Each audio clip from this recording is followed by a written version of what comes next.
The Alliance Chronicles, Dawn of the Realm. Prologue. Society. The Sun Realm had a relatively brief history in terms of modern standards.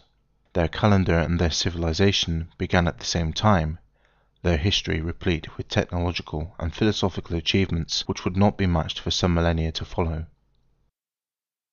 Initially an unsophisticated tribal group, the Sun Realm soon grew to become an enlightened civilization.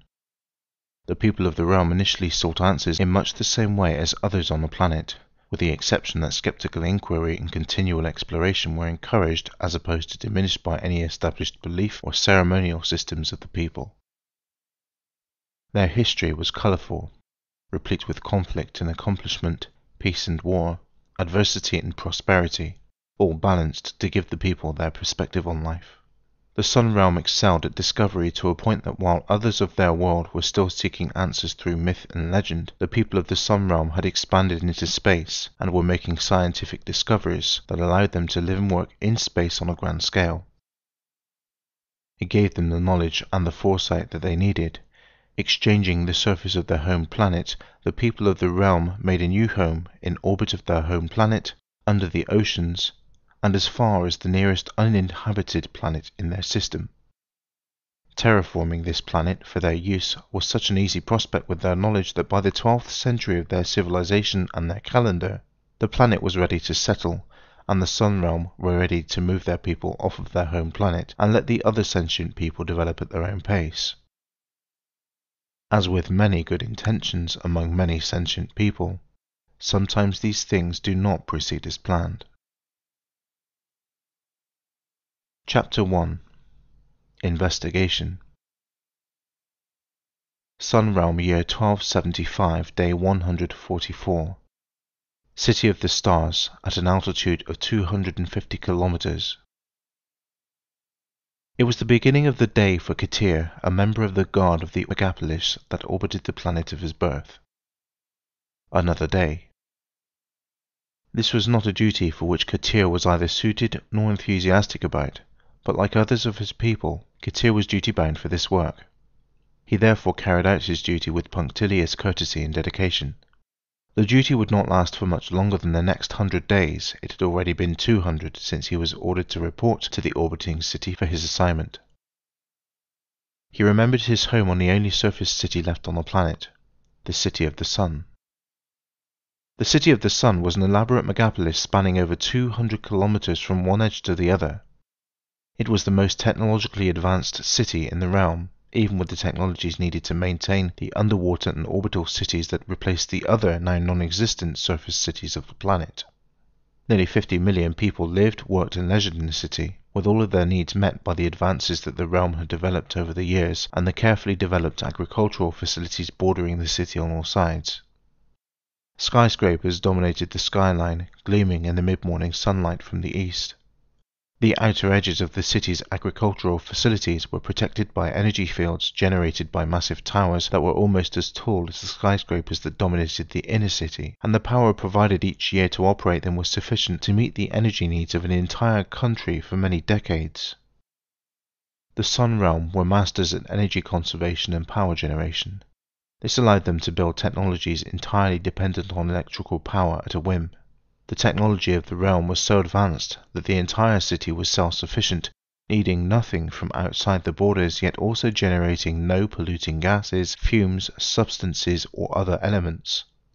Such easily generated resources with no environmental cost allowed the realm to be extravagant, providing luxuries available to all inhabitants that wanted them. The governing structure of the realm was strict yet fair, allowing everyone ample leisure time, requiring all able-bodied inhabitants to work for their lifestyle, and providing repair, curative and replacement medical treatments as needed by all. Katir's life was much like any other inhabitant, working towards the advancement of his own people. In doing so, he was hoping to advance his own path and progress as an individual. The duty to which he was currently assigned was not advancing either himself or the Sun Realm, even though it was seen as a necessity, and he occasionally thought of the day when he would be allowed to progress onto something more productive, a thought process he was having right now. and as Katir thought of the advancement of the Sun Realm, his thoughts turned to his limited knowledge of the space program that the Sun Realm had initiated a century ago.